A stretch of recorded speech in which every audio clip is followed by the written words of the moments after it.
Hey guys, how's it going? Coming at you with another video here. What's up YouTube? Gonna come at you with a tackle tip video here.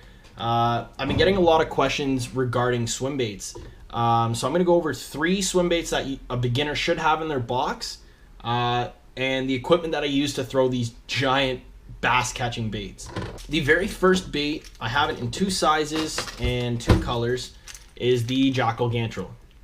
Here's the Gantrel 6-inch. This is the regular Gantrel. This is the Gantrel Junior. This is the 5-inch version. The Gantrel 5-inch version, I believe, is 1.6 ounces, and this is 2.43 ounces. The reason I like throwing this bait is it's a floating swim bait, and it only travels down to about 3 feet if you don't have the weight clipped onto the front. That's a little weight clip. You can clip a drop shot weight on, and you can get this bait to run even deeper. This bait here is probably the one and only bait, if I had to choose out of all of these, that I would keep and throw for the rest of my life. Why?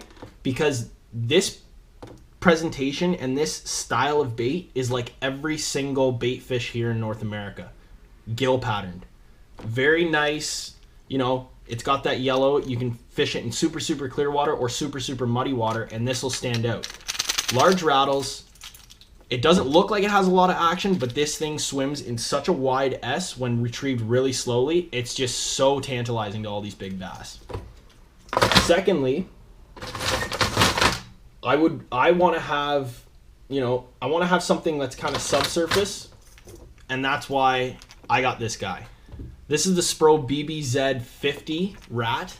I got it in white specifically because I fish a lot of, when I'm fishing swim baits, I generally want a white or black belly, and all they had was white bellies. So I was like, you know what? If this bait's going to dive down, which it does, to 3 feet, I want to have something that I can fish in muddy and clear water, and this color will really stand out. I've learned how to walk this bait already, using the rod we'll get to in a second, but I've learned how to walk it, and it actually walks like this. It's really weird. I'm just trying to check the framing here. It's weird because when you walk it, the tail will oppose the head and actually slap the water. And it creates just that extra element that I think a lot of guys throwing these style baits are missing. Thirdly, and I have yet to use these to actually catch anything, I've actually thrown them,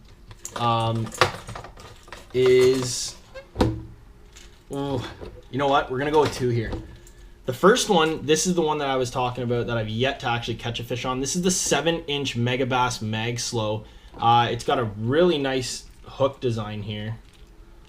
It's a free hook, so you can either have it where this just dangles, but preferably with me fishing around a lot of rocks and stuff, they've got this slit in the belly here, and they've actually got a hard piece of plastic up in here. So you actually slide the hook in the belly and up, and it locks it into place there, and it's incredible. Wow. Okay, I guess Dave Mercer's gonna just keep playing.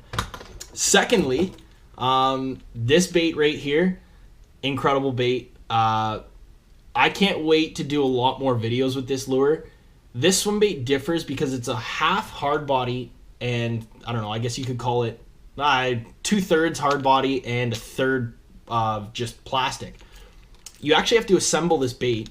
When you get it, it comes without this tail piece and without these 2 fin pieces, and the hooks are off. So it actually comes in like a little assembly kit, and you got to put this bait together. The reason I like this bait, and I don't know if I mentioned it, it's the iBreak 60 by Megabass. The reason I like this bait is, first of all, the color. It's kind of see-through, and it's got that perch pattern, which there's a lot of areas that I fish bass that have just chock-full schools of perch, and this will be the bait I'm going to throw. Secondly, this bait stops on a dime. It's called the iBreak for a reason.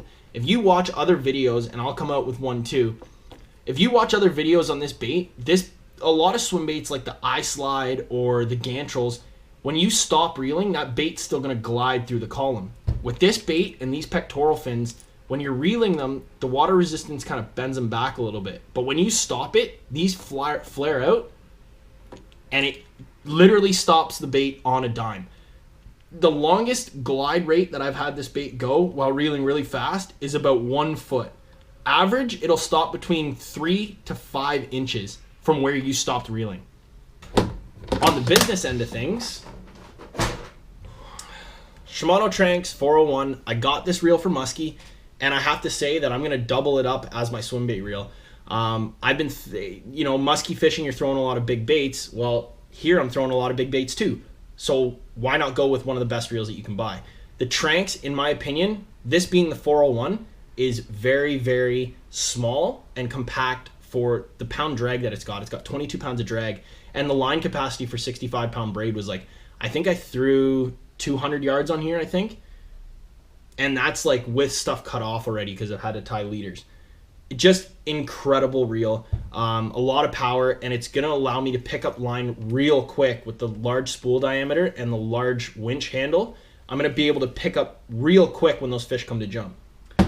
The rod. Now, the rod's probably one of the most important things in swim bait fishing. I started out with an IMX, it's a G Loomis IMX 955 flipping and pitching rod. It's a 711, extra heavy. It's like a cane flipping rod for Okeechobee.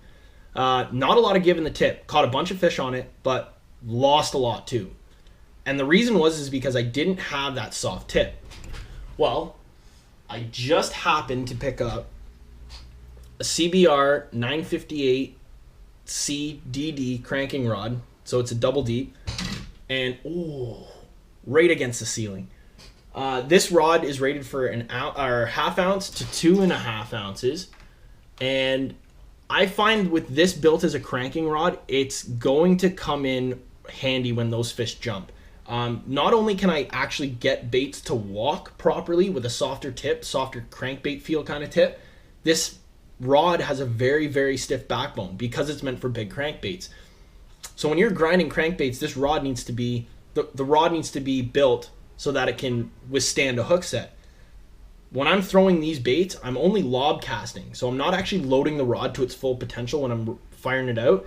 And combined with that Tranx, I'm like double and tripling distance from the reel that I started with, which was a Cardiff 101A, I think it was. Unreal. The bait, you want the bait to stay way out. And you want it to be in that strike zone for a longer period of time. You can make it do different things during the retrieve too, depending on the cover. And this rod allows me to get, this rod and reel combo allows me to get it way out there and keep it out there. The one thing that I'm going to really like though is that soft tip, because when I'm picking up on fish and they're coming to jump, it'll actually absorb some of the shock with it, and I shouldn't lose, in theory, shouldn't lose any more fish, but I guess we'll see this season. Anyways, guys, hope you had a good time watching this video. If you got any other questions, comments, just fire them down in the description below, or you can follow my Instagram at Joey DiCenzo. Hope you have a wonderful rest of your week, and we'll get back with another tackle tip. Let me know what you want to see. I'll try and post videos pertaining to what guys want to know about my setups, my gear, how I fish. Just let me know. Throw it in the comments, throw it on my Instagram page, and I'll try and answer them as best as possible. Thank you very much, and have yourselves a great day.